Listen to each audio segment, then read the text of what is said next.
The NFL, in its 100-year history, has witnessed plenty of controversial refereeing decisions. From missed pass interferences to botched fumble calls and much more, referees have found ways to interfere in games and change their outcome. Many of the mistakes have also resulted in rule changes in due course, and it's benefited the league as a whole.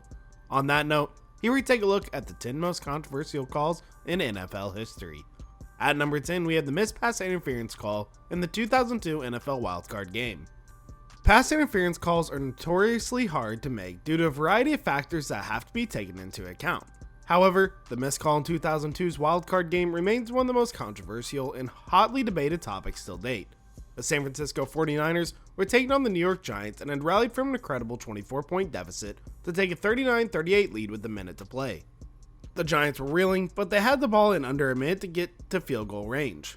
They managed just that, but a botched snap meant they couldn't kick the field goal. Instead, holder Matt Allen caught the ball, looked downfield, and threw it to the offensive guard Rich Subert, who ended up being tackled on the play in a classic case of defensive pass interference. However, rather than call the interference, the referees claimed that Subert was an ineligible receiver, which meant the pass was incomplete, sealing the victory for the 49ers. At number 9, we have the Fail Mary. This could easily have a case for being much higher on the list, considering the sheer incompetence of the referees in the game. The official referees were absent due to a labor dispute, which meant there were a handful of replacement refs who were called up to officiate Monday Night Football game between the Seattle Seahawks and the Green Bay Packers. The Seahawks were trailing when rookie quarterback Russell Wilson decided to launch a Hail Mary into the end zone just as time expired.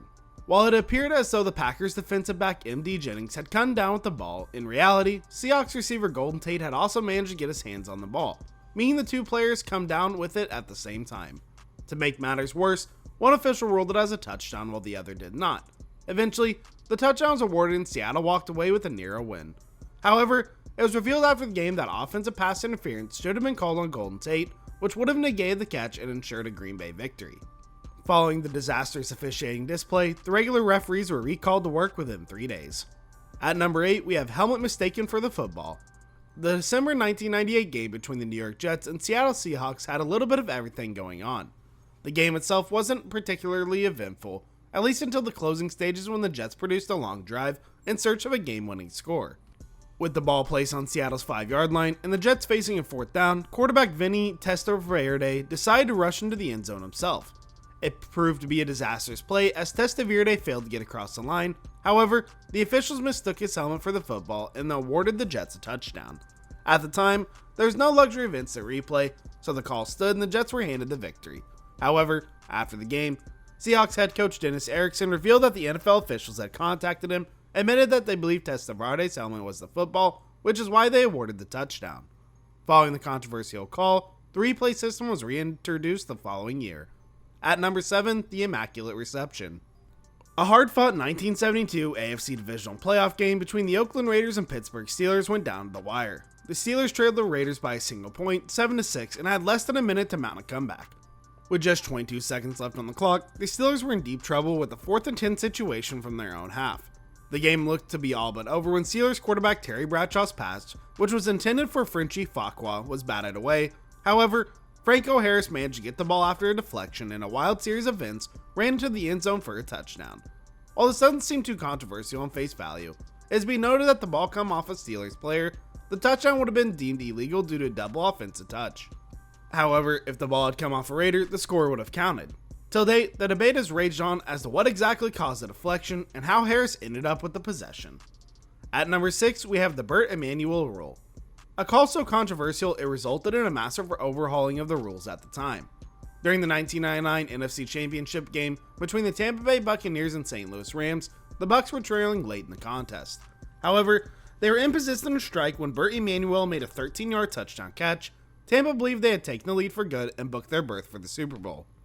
Much to their dismay, it appeared that the nose of the football had touched the ground during the process of Emanuel's catch. Despite Emanuel having complete control of the ball while falling to the ground, it was ruled an incomplete pass after review, and Tampa would go on to lose the contest. In order to truly define what insinuates a catch, the Bert Emanuel rule was developed and used till this date. At number 5, we have the Super Bowl 40 controversy. The Seattle Seahawks and Pittsburgh Steelers entered Super Bowl 40 as two of the best teams in the NFL. Many believed the battle between the two powerhouses would be one for the ages. However, shocking referee calls marred the game, costing Seattle a shot at history. The refs, in fact, missed so many calls throughout the game that fans and experts believe Seattle would have walked away comfortable winners had they not been robbed by poor decisions. Referee Bill Levy went on to admit that referees missed multiple calls over the course of the game, which definitely had a bearing on the result. It was a tough thing for me. I kicked 2 calls in the fourth quarter, and I impacted the game as an official. You never want to do that. It left me with a lot of sleepless nights. I think about it constantly.